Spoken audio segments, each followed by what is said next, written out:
So there's been some discussion about how, like, there's $9 billion for home rebates. The Biden administration was just announcing this today and did a bunch of events.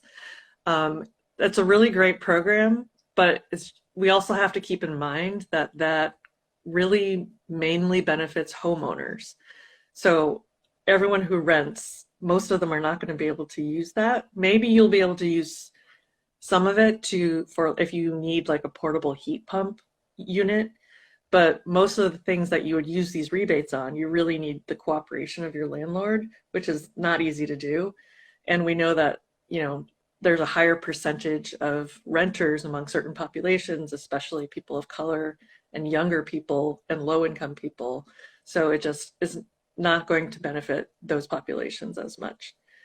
So that's just one important thing to keep in mind. And also for the tax credits, that's another piece, is that tax credits disproportionate, like the personal ones that individuals can take for like electric vehicles and stuff, those disproportionately benefit middle class and higher.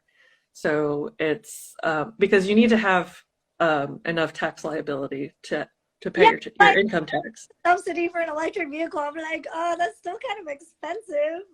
Yeah, and you need to have enough money to like pay for it first and then wait around to be reimbursed for it. So that's a good I think the statistic is like, I think it's about half of US households have like no income tax liability.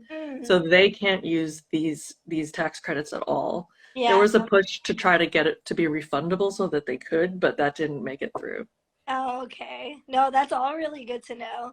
I think it's just important, like, as we celebrate this victory of, getting this important piece of climate legislation passed, it's important for us to stay critical, especially like for how it does and doesn't serve communities. And I think, like what you were saying, educating communities on like what is available and how they can take advantage, especially if they're a part of a nonprofit organization like you just mentioned.